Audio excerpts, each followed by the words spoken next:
Support for Louisiana, the state we're in, is provided by Entergy Louisiana is strengthening our power grid throughout the state. We're reinforcing infrastructure to prepare for stronger storms, reduce outages, and respond quicker when you do need us, because together we power life. Additional support provided by the Fred B. and Ruth B. Ziegler Foundation and the Ziegler Art Museum located in Jennings City Hall. The museum focuses on emerging Louisiana artists and is an historical and cultural center for Southwest Louisiana. And the Foundation for Excellence in Louisiana Public Broadcasting, with support from viewers like you. State officials are looking for ways to streamline Louisiana's tax structure, but some lawmakers have questions. Louisiana struggles with childhood obesity, but now there's a new program hoping to teach kids how to make healthier choices. That's right. Plus, we're taking you on a tour along the Northeast Louisiana Music Trail. And New Orleans is gearing up for the Super Bowl in February, and they're looking for thousands of volunteers. If you're ready, let's get started. Let's do it.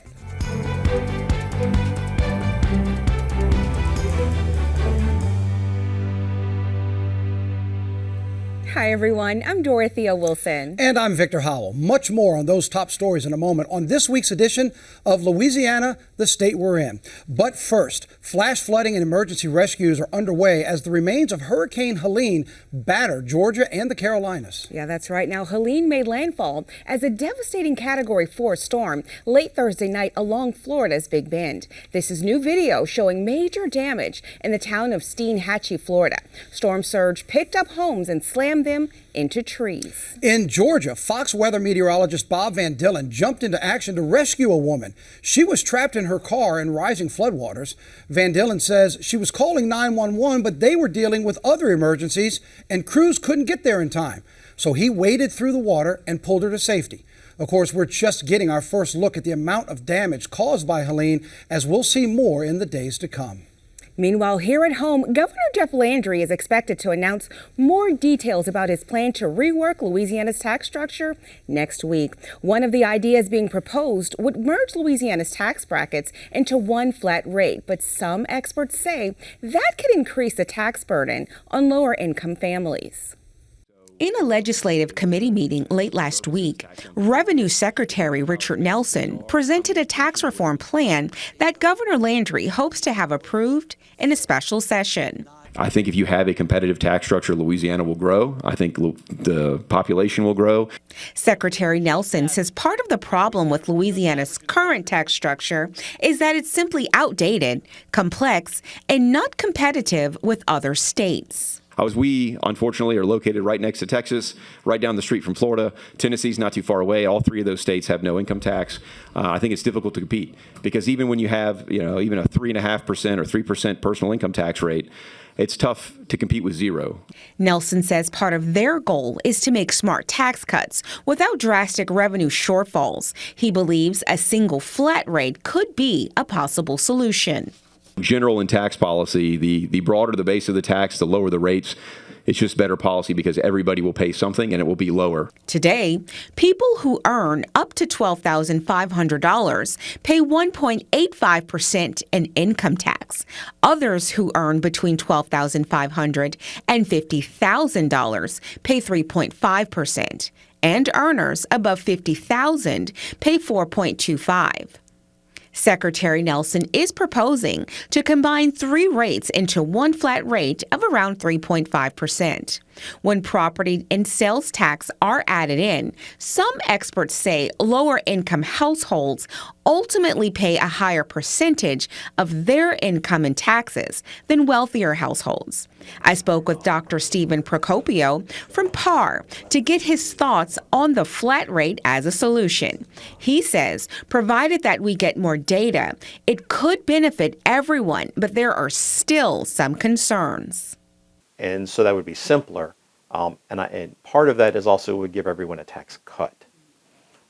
And some of the concern with that is by moving away from a graduated system, it would end up increasing taxes and being more regressive on those with lower income. Much of the concern lies in the idea that many lower-income families may see increased taxes, causing more financial challenges in the home.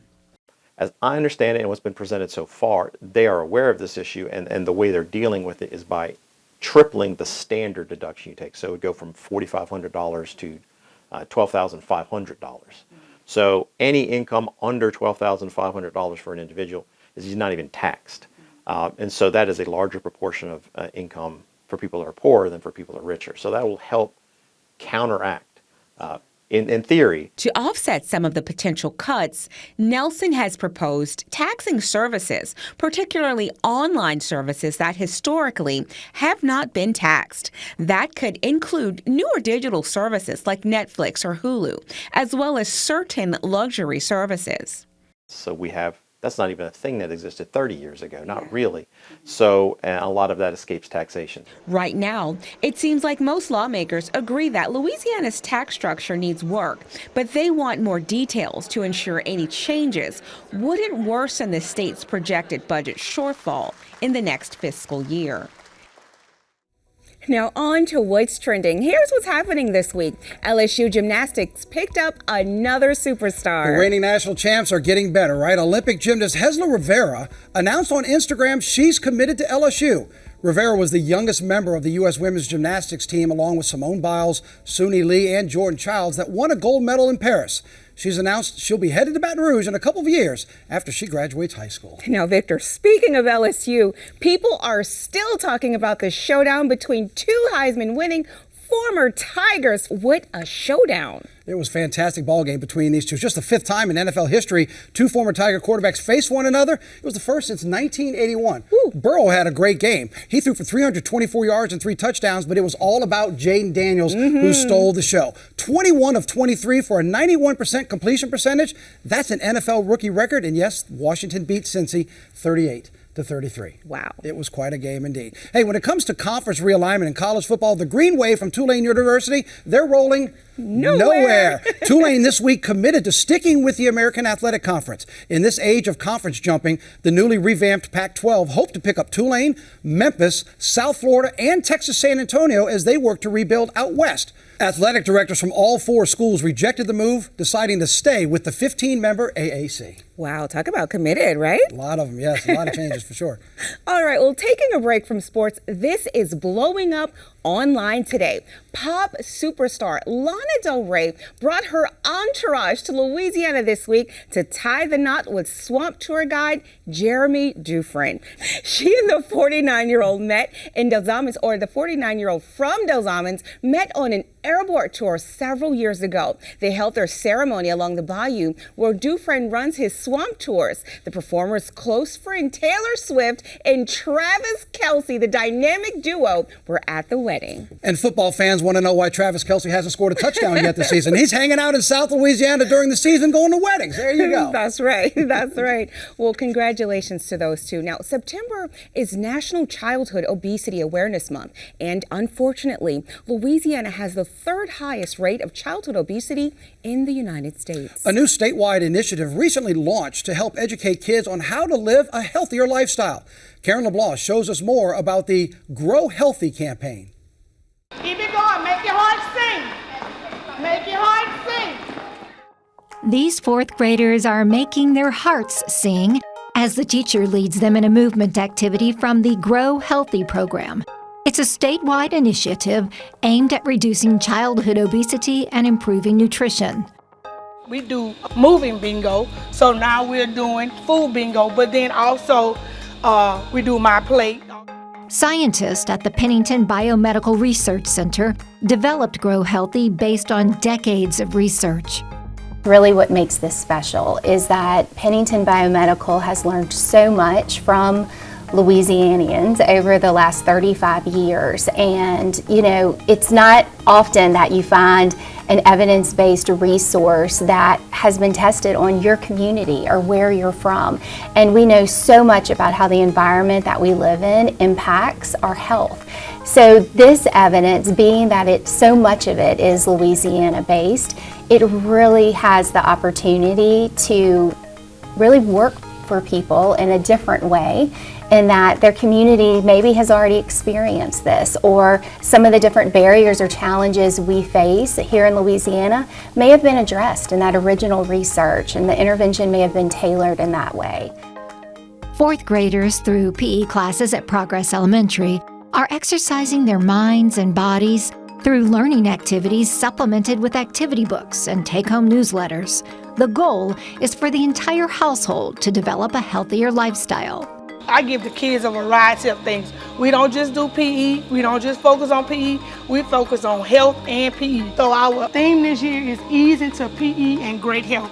So Greaux Health is just only enhance what we're doing, making the food and the terminology more relevant and allowing them to measure what they're doing.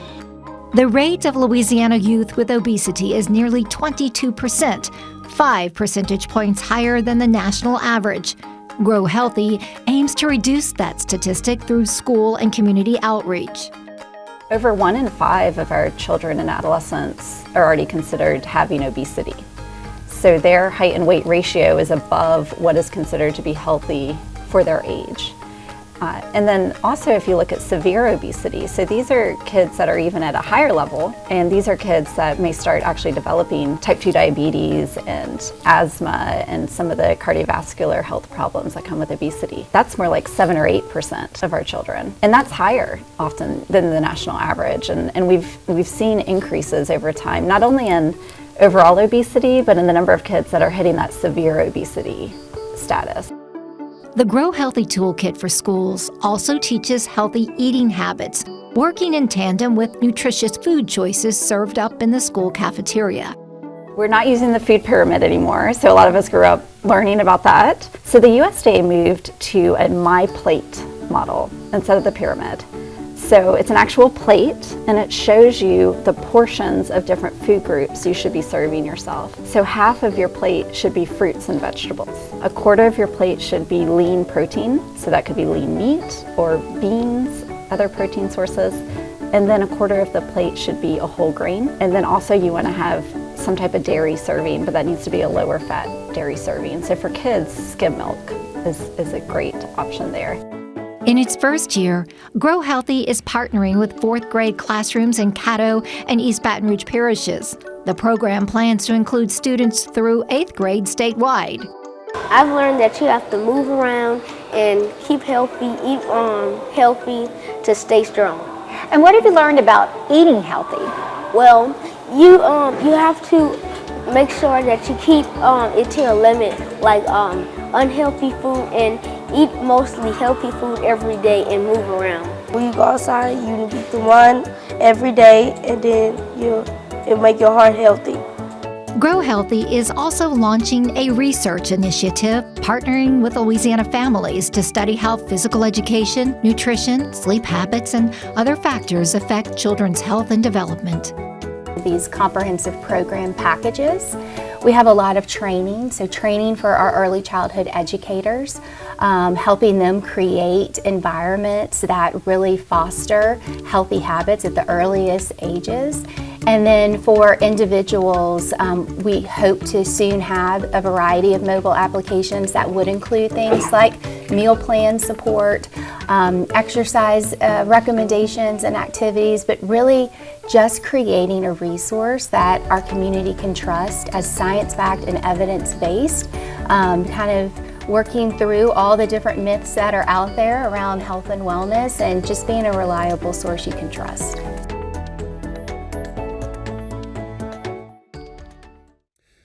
Starting at the end of October with 3 nights of Taylor Swift, New Orleans is getting ready for a huge string of events in the Superdome, ending with the Super Bowl a little over 4 months from now.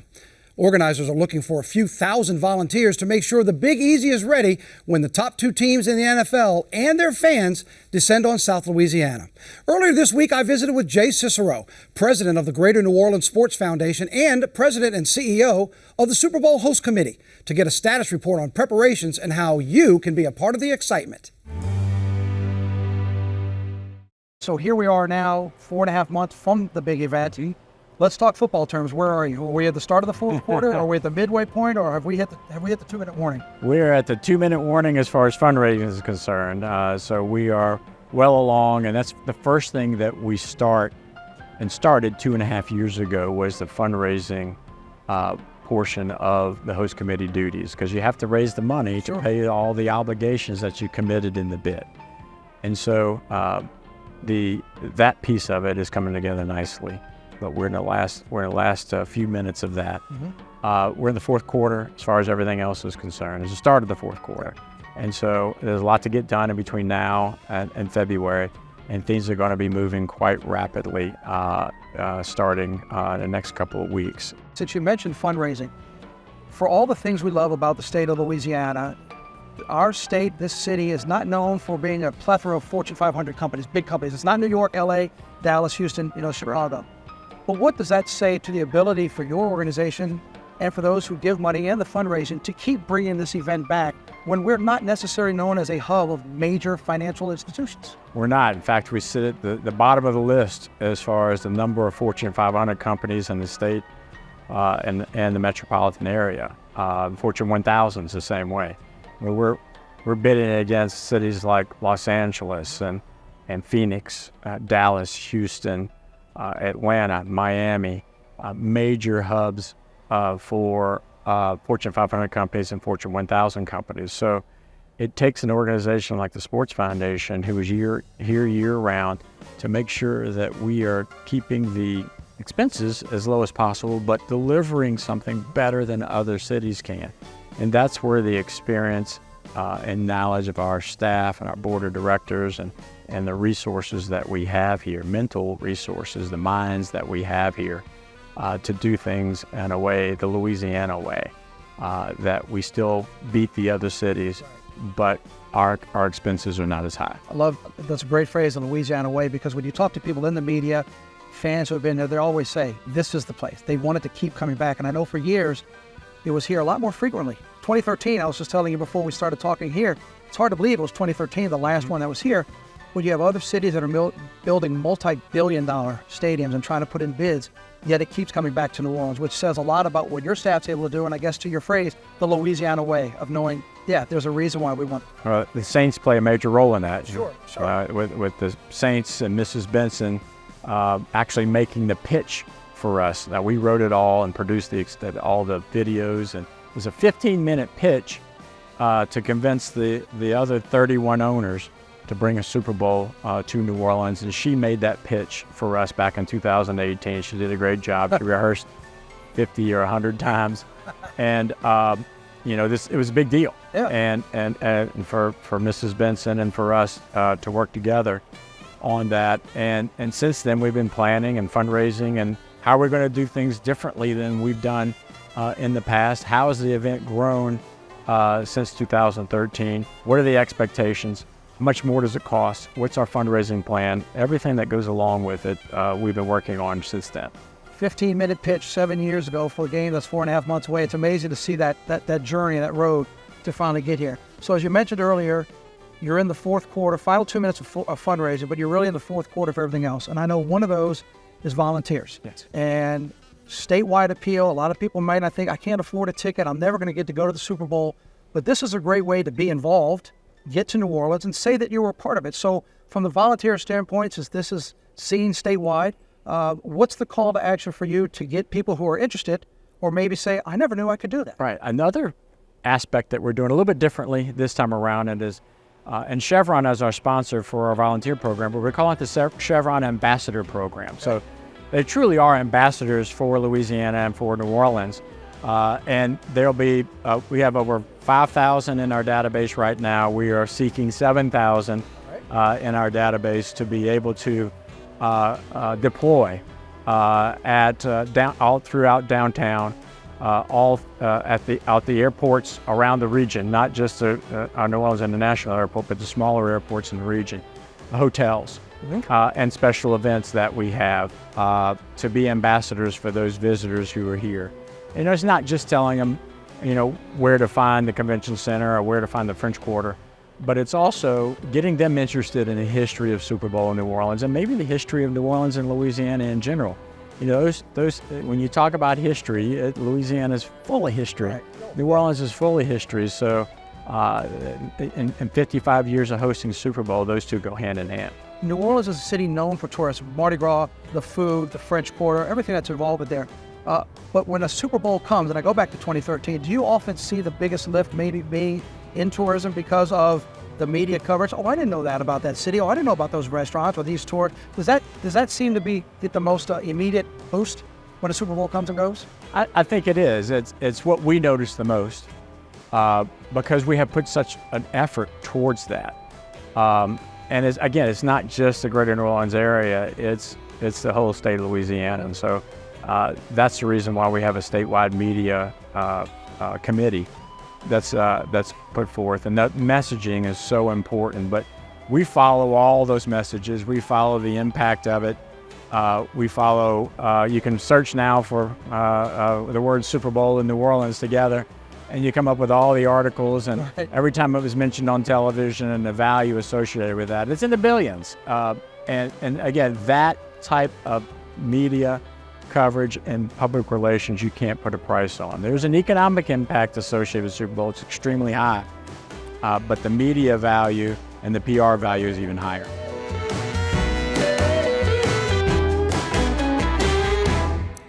Like we said, now through the end of October, they're still looking for several thousand volunteers to help with Super Bowl week. If you're interested in volunteering, you can sign up at their website on your screen. It's NOLASuperBowl.com/volunteer. What a great opportunity. I might want to sign up for that. A lot of fun to be down there. Absolutely. Now, 2024 is the year of music in Louisiana, and groups across the state are marking Louisiana's rich musical history. The Northeast Louisiana Music Trail honors the region's history, making artists and venues with a series of markers winding through 12 parishes. Karen takes us on a tour.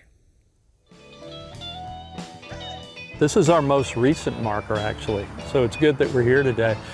This is for Doug Duffy, as it says. This is our 17th marker on the trail. Doug Duffy is a blues musician and living legend, honored with a marker along the Northeast Louisiana Music Trail at the site of his future grave in West Monroe. How does Doug Duffy feel about being honored in a graveyard? Well, it was by request. He requested it. This is where his mother is buried and where he will be. The singer-songwriter and recording artist is alive and well and regularly performs with his band Bad. He's known as Louisiana's ambassador of the blues. He's a member of the National Blues Hall of Fame. He's played Jazz Fest probably 30 times. He's a member of the Louisiana Music Hall of Fame. And the people he's worked with, that he's written songs for, played with, like Parliament Funkadelic, Keith Richards of the Rolling Stones, Marcia Ball. You know, a lot of people that we all recognize here in Louisiana. Enoch Doyle Jeter founded the Northeast Louisiana Music Trail, which winds through 12 parishes and honors all genres of singers, songwriters, composers, and musicians, past and present, with ties to Northeast Louisiana. I'd been wanting to do this for 40-something years, and the Mississippi Blues Trail came about in full force 25 years ago, and I was thinking, if we could only do something like this on a smaller scale in Northeast Louisiana to celebrate our musicians from this area and music venues. Each marker has a photo and a brief history of the honoree. We're taking you on an abbreviated tour of the music trail, hitting the highlights, and not necessarily in numerical order. Number 3. Who's Webb Pierce? Webb Pierce is kind of one of our claims to fame around here, if you will. At one time during the 50s, Webb Pierce was outselling Elvis Presley, but he had like 13 #1 hits, 42 top 10s, albums, all kind of awards, and he was kind of a character. He's in the Country Music Hall of Fame. Webb Pierce played in the Louisiana Hayride, a widely popular Saturday night radio show which went on the air in 1925 on KWKH in Shreveport, featuring live gospel, hillbilly, country music, and comedy acts. So I went out there and stole the show from all of them, and he said, hey, you better come back next Saturday night. And that's the way it started. Louisiana Hayride was a star maker, and Webb Pierce was one of its protégés. At the West Monroe Convention Center, a marker memorializes the Twin City Jamboree, a Saturday night live show that drew thousands. Was the Twin City Jamboree kind of like a competitor to the Louisiana Hayride? No, that's a great question. Actually, it was at the same time. So you had people passing through here that played on the Hayride, but not really a competitor. Actually, it was just our version, if you will, of the Louisiana Hayride. But the same musicians were moving back and forth. There's no telling how many musicians that were on the Hayride are actually on this marker. My guess is probably a good 25–30%. So it wasn't competition as much as it was its own thing. Gene Stewart, nicknamed the Country Rebel, played at the Twin City Jamboree in high school. The 86-year-old country and rockabilly musician lives in Rayville, where a marker stands in his honor. I think it's a blessing. It really is for musicians to have something like that, to honor the musicians that are in this area that really need to be honored. And it's one of the better things that's come out of Northeast Louisiana in a long time. Gene still performs live, often in the Twin City Legacy Jamboree Show, with a playlist that includes his 1972 hit song, Rub It In.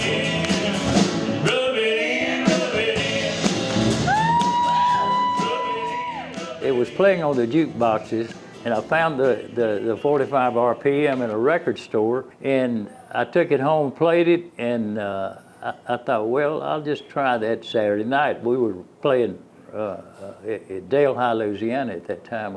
So I did it, and the people kept calling us back to do it again. I think that we sang it about 3 times that first night. Shortly thereafter, I went to Memphis, and we cut it on the 45 RPM. Started selling them and taking them around the radio stations, so it became a regional hit. But still in all, the song's been good to us, and we still have to do it at just about every show. And Gene Stewart, you are still performing, so I'm assuming that's part of your set. Absolutely, it is part of the show.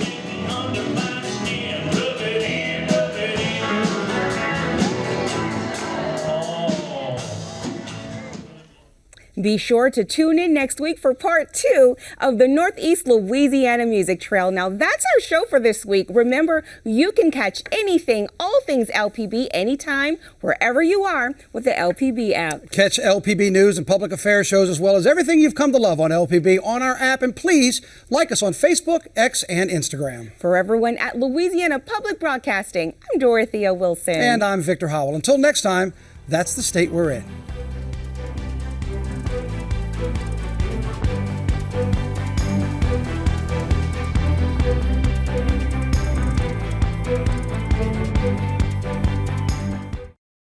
Support for Louisiana, the state we're in, is provided by Entergy Louisiana is strengthening our power grid throughout the state. We're reinforcing infrastructure to prepare for stronger storms, reduce outages, and respond quicker when you do need us, because together we power life. Additional support provided by the Fred B. and Ruth B. Ziegler Foundation and the Ziegler Art Museum located in Jennings City Hall. The museum focuses on emerging Louisiana artists and is an historical and cultural center for Southwest Louisiana. And by Visit Baton Rouge and the Foundation for Excellence in Louisiana Public Broadcasting and viewers like you. Thank you.